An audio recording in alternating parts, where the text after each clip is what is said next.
Magic Peace Problems. Mouth open.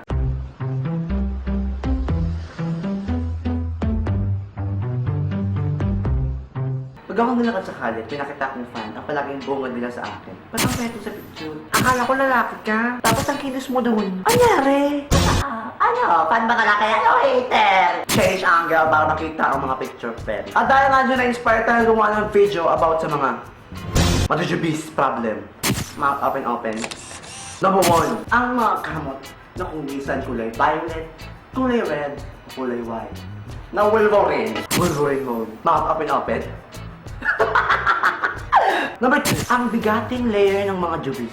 May syuba sa baba, may syuba sa liit, may syuba sa hita, sa braso. So, yung braso mas malaki pa sa hita. Hindi po kahit anong angle ang gawin mo.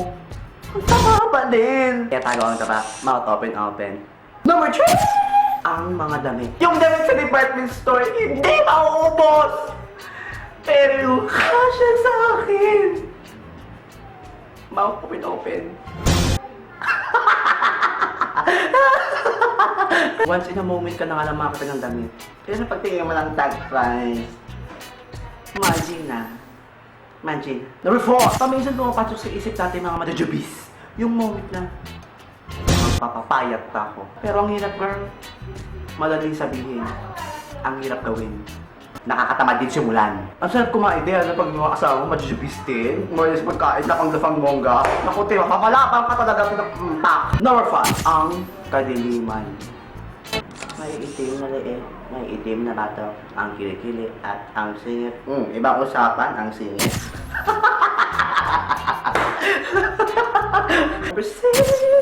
Yung pangkarkador, yung pagod mo, te. At kung minsan, may amoy talaga. Yung alam mo ang base mong pagpawisan, yung alam mo, konting lakad lang eh. Itata agad, tapos yung bato. Healthy, ang iyong kilikili, baby. Tinaase, healthy. Para lumpot ka, parang healthy mode. Pagbumungga na, magiging Malaysia. Real talk na to, te. Paminsan lang naman yun pag mga bonggang-bongga na yung ginagawa. Siyempre, more healthy na, more fun. 7. Ang hirap sumakay. Alam mo, one time sumakay akong tricycle. Doon ako sa likod. Sabi pa naman sa akin, boy, sarap pa ka ng boy, hindi makakalis kayo. Bigat. Ouch. Tapos one time, nag-efforts ako, girl. Doon ako sa gitna dapat, girl. Tapos pag sarado, nag-bounce pa. Bounce back ng bongga, girl. Sabi ko, mababa na lang ako, girl. Sumakay ako sa likod. Sa likod naman, Diyos ko, hindi naman makawang maayos ito mo. Number 8, yung mga walang sawang pamumuna.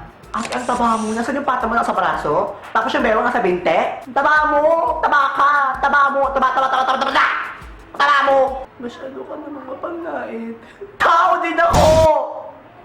Malaking tao. Pero hindi dahilan yun para laitin niyo ako! Hindi dahilan yun para niwakan niyo ang pagkatao ko. Dahil tao din ako. Malaking tao! Tao din ako. Girl, yung leg mo ang itim, pwede niya pagtamnan ng halaman. Di ba, yung munggo na, tutubo ng munggo. Siya, mapangait. May itim man ang bato ko! May itim man ang leeg ko! Hindi naman may itim ang budhi ko! Taray! Number 9, yung ang hirap sumayaw, hindi ka makayugyog. Yugyog ka nga, yugyog din naman yung mga taba. Awkward naman. Lalo pa ganyan yung crush mo.